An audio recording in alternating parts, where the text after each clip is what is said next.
بسم اللہ الرحمن الرحیم۔ دوستو، اللہ پاک نے ہر انسان کو دو زندگیاں دی ہیں، دو، دنیا کی اور آخرت کی۔ دنیا کی زندگی عارضی ہے، ختم ہونے والی ہے، مختصر ہے، اور آخرت کی زندگی ہمیشہ کی ہے، کبھی ختم نہ ہونے والی۔ دنیا نظر آتی ہے اور آخرت نظر نہیں آتی۔ دنیا کی مثال آخرت کے مقابلے میں کیسی ہے؟ حضور اکرم صلی اللہ علیہ وسلم نے مثال دے کے سمجھایا۔ سمندر ہے، اس میں کوئی انگلی ڈبو کے نکال لے، اتنا بڑا سمندر ٹھاٹھے مارتا، اور یہ جو انگلی پہ پانی لگا ہے ایک قطرہ، اس ایک قطرے کی اس کے سامنے کیا حقیقت؟ اس ایک قطرے کی اس سمندر کے پانی کے سامنے کیا حقیقت ہے؟ اسی طرح اس دنیا کی زندگی کی آخرت کے مقابلے میں کوئی حیثیت نہیں۔ دنیا کی زندگی ایک قطرے کی مانند، اور آخرت کی زندگی سمندروں جیسے۔ اچھا، ریت کا ذرہ بہت چھوٹا ہوتا ہے اور اس کے مقابلے میں پہاڑ بہت بڑا ہوتا ہے، لیکن اگر ریت کا ذرہ آنکھ میں پڑ جائے، ریت کا ذرہ آنکھ میں پڑ جائے تو پہاڑ نظر، اگر ریت کے ذرے آنکھ میں پڑ جائے آنکھیں بندی ہو جاتی، پھر پہاڑ نظر۔ اسی طرح جب یہ دنیا دل و دماغ میں گھس جاتی ہے، یہ دنیا کی عظمت دل میں رچ جاتی، بس جاتی ہے، پھر آدمی آخرت سے غافل ہو جاتا ہے۔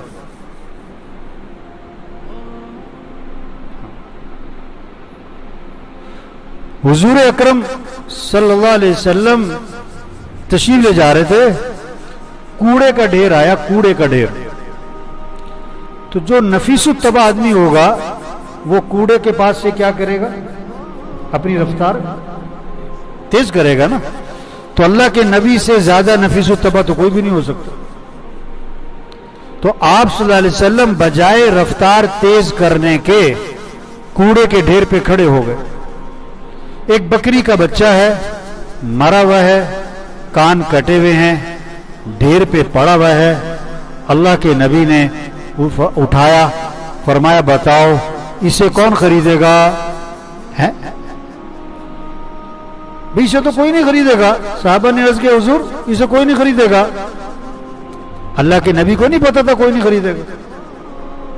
اللہ کے نبی ایک بات سمجھانا چاہتے تھے، ایک پیغام دینا چاہتے تھے دنیا کے انسانوں کو، ایک پیغام دینا چاہتے تھے۔ آپ نے دوبارہ فرمایا بتاؤ اسے کون خریدے گا؟ صحابہ نے عرض کیا حضور یہ تو زندہ بھی ہوتا نا تو اس کے میں عیب ہے، کان کٹے ہوئے، یہ تو ہے ہی مرا ہوا ہے، ڈھیر پہ کوڑے کے پڑا ہوا ہے، اسے کوئی نہیں خریدے گا۔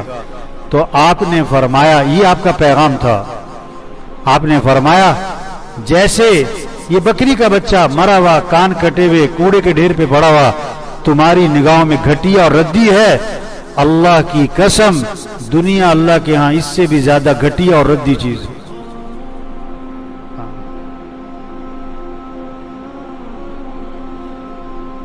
تو دنیا اصل نہیں ہے بھائی، وہ اصل آخرت ہے۔ پھر مرنے کے بعد دو چیزیں ہیں، تیسری کوئی نہیں۔ جتنے بھی مر گئے، جتنے بھی مریں گے، جتنے موجود ہیں، مرنے کے بعد دو چیزیں، یا جنت یا جہنم۔ فریق فی الجنت و فریق فی السعیر، ایک گروہ جنت میں، ایک گروہ جہنم میں، تیسری کوئی جگہ نہیں۔ جنت کیا ہے؟ اللہ کا مہمان خانہ ہے، اور جہنم کیا ہے؟ اللہ کا قید خانہ ہے۔ جنت ہے تو ایسی زوردار ہے کہ آپ صلی اللہ علیہ وسلم نے فرمایا جنت کی نعمتوں میں سے کوئی ایک نعمت اتنی مقدار کی جو ایک ناخن اٹھا لے جنت کی کوئی نعمت اتنی مقدار کی جو ایک ناخن اٹھا لے اگر اس دنیا میں ظاہر کر دی جائے تو ساتوں زمین اور ساتوں آسمان اس سے چمک اٹھیں گے. ایسی زوردار جنت ہے. ہاں اور اگر خدا نخواستہ جہنم ہے، خدا نخواستہ جہنم ہے، تو آپ نے فرمایا کہ سب سے چھوٹا عذاب، ہلکا عذاب، آگ کے جوتے پہنائے جائیں گے اور اس سے دماغ ایسے کھولے گا جیسے ہنڈیا میں پانی کھولتا ہے، اور وہ یہ سمجھ رہا ہوگا کہ جہنم کا سب سے سخت عذاب مجھے دیا جا رہا ہے، حالانکہ وہ سب سے ہلکا عذاب ہوگا. کامیاب کون ہے اور ناکام کون ہے؟ ساری دنیا کے انسان کامیابی چاہتے ہیں. آپ کو دنیا میں کوئی ایسا انسان نہیں ملے گا جو ناکام ہونا چاہتا ہو. بڑے بڑے گھر کیوں بنا رہے ہیں؟ کامیابی ملے. بڑے بڑے کاروبار کیوں کر رہے ہیں؟ کامیابی ملے. یہ لمبی لمبی میٹنگیں کیوں ہو رہی کہ کامیابی ملے؟ کامیابی کیا ہے اور ناکامی کیا ہے؟ اس کو اللہ نے قرآن میں واضح کیا ہے. اپنی عقل سے نہ طے کریں. ہماری عقل ناقص ہے، ہماری سمجھ ناقص ہے. اللہ کا علم کامل ہے. اللہ نے بتایا کامیابی کیا ہے، اللہ نے بتایا ناکامی کیا ہے. فَمَنْ زُحْزِحَ عَنِ النَّارِ وَأُدْخِلَ الْجَنَّةَ فَقَدْ فَازَ. جو جہنم سے بچا لیا گیا اور جنت میں داخل کر دیا گیا وہ کامیاب ہو گیا. یہ کامیابی ہے. دنیا کا بادشاہ تھا، مر کے جہنم میں گیا، ناکام ہے. دنیا کا فقیر تھا، مر کے جنت میں گیا، کامیاب ہے. زندگی جیل کی کوٹری میں گزاری، مر کے جنت، یہ کامیاب ہے. زندگی بادشاہت کے تخت پہ گزاری، مر کے جہنم، یہ ناکام ہے. اس کو سمجھیں. کامیابی کس کا نام ہے؟ کامیابی اللہ فرما رہے ہیں وَرِضْوَانٌ مِّنَ اللَّهِ أَكْبَرُ ذَلِكَ هُوَ الْفَوْزُ الْعَظِيمُ. اللہ کو راضی کرنا یہ بہت بڑی بات ہے اور یہی تو سب سے بڑی کامیابی ہے. اللہ جس سے راضی ہے یہ کامیاب ہے. سائیکل پر ہے، موٹر سائیکل پر ہے، گاڑی پر ہے، جہاز پر ہے، 2 مرلے کے مکان میں ہے، 4 کنال کے بنگلے میں ہے، اللہ راضی ہے تو یہ کامیاب. اگر اللہ ناراض تو ناکام. یہ اللہ کامیابی ناکامی کے مفہوم کو بتا رہے ہیں قرآن میں. وَمَن يُطِعِ اللَّهَ وَرَسُولَهُ فَقَدْ فَازَ فَوْزًا عَظِيمًا.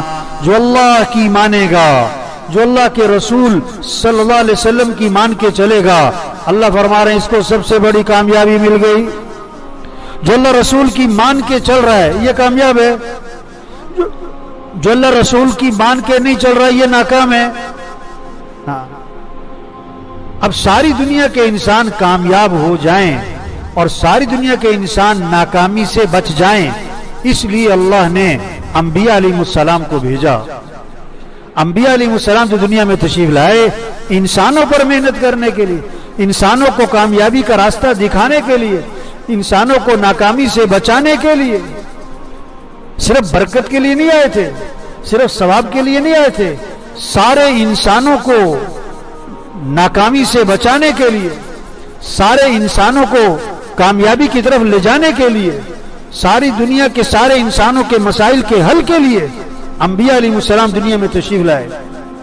اب قیامت تک کوئی نبی نہیں آئے گا، قیامت تک کوئی نبی جو حضور صلی اللہ علیہ وسلم کو نبی نہ مانے کہ کافر ہے، جو حضور کو نبی مانتا ہے آخری نبی نہیں مانتا ہے کہ وہ بھی کافر ہے. اب وہ انبیاء والا جو کام ہے نا وہ اللہ نے اس امت کے ذمہ لگایا. کیا؟ سب کے رخ کو اللہ کی طرف پھیرو، سب کے رخ کو آخرت کی طرف پھیرو، سب کے رخ کو اللہ کی اطاعت کی طرف، فرما برداری کی طرف، اعمال کی طرف پھیرو. ایک ایک کو سمجھانا کہ اے دنیا کے انسانوں کس کو راضی کر لو؟ اللہ کو راضی کر. اللہ مسئلوں کا حل بتا رہے ہیں. وَمَن يَتَّقِ اللَّهَ يَجْعَل لَّهُ مِنْ أَمْرِهِ يُسْرًا. جو اللہ کی فرما برداری کرے، جو گناہوں سے بچے، جو تقوی اختیار کرے گا، اللہ فرماتے ہیں ہم اس کے کاموں میں آسانی کا معاملہ کریں گے. ساری دنیا کے لوگ آسانی چاہتے ہیں نا، اللہ نے آسانی کا راستہ قرآن میں بتایا. وَمَن يَتَّقِ اللَّهَ يَجْعَل لَّهُ مَخْرَجًا وَيَرْزُقْهُ مِنْ حَيْثُ لَا يَحْتَسِبُ۔ اللہ فرما رہے ہیں جو تقوی اختیار کرے گا اللہ اسے ہر تنگی سے نکالے گا، اللہ وہاں سے اس کے کام بنائے گا جہاں سے وہم و گمان بھی نہیں، اللہ کام بنائے گا۔ تم تقوی پر آؤ، تم تقوی پر آؤ۔ من عمل صالحا من ذکر او انثى وهو مؤمن فلنحيينه حیاتا طیبا۔ اللہ فرما رہے ہیں جو اپنے ایمان کو اچھا بنائے، اللہ کی ذات پر یقین، جنت کا یقین، جہنم کا یقین، آخرت کا یقین، مرنے کے بعد اٹھنے کا یقین، حساب کتاب کا یقین، فرشتوں پر یقین، تقدیر پر یقین، ایمان کو مضبوط بنائے، پھر اپنے اعمال کو اچھا بنائے، اس کی عبادات صحیح ہوں، اس کی اخلاق صحیح ہوں، اس کے معاملات صحیح ہوں، اس کی معاشرت صحیح ہو، جو اپنے ایمان اعمال کو اچھا بنائے گا اللہ فرما رہے ہیں ہم ضرور بالضرور اسے خوشیوں سے بھری ہوئی زندگی عطا کریں گے، حیات طیبہ دیں گے، پرسکون زندگی دیں گے، خوشگوار زندگی دیں گے، اللہ کا وعدہ ہے۔ اور دھمکی بھی دی اللہ نے قرآن میں، من اعرض عن ذکری فإن له معیشة ضنکا ونحشره يوم القیامة اعمى قال رب لما حشرتني اعمى وقد كنت بصيرا قال كذلك أتتك آياتنا فنسيتها وكذلك اليوم تنسى۔ اللہ فرما رہے ہیں جو میرے دین سے اعراض کرے گا میں اس کی زندگی کو اس پر تنگ کر دوں گا، مال ہوگا، چیزیں ہوں گی، عہدے ہوں گے، سکون نہیں ہوگا، بڑے بڑے گھر ہوں گے، سکون نہیں ہوگا، 10 لاکھ کا بیڈ ہوگا، مزے کی نیند نہیں ہوگی، دوائیاں ہوں گی، صحت نہیں ہوگی، ہاں لاکھوں کروڑ روپے شادیوں پہ خرچ ہوں گے لیکن گھر آباد نہیں ہوں گے، محبتیں نہیں ہوں گی۔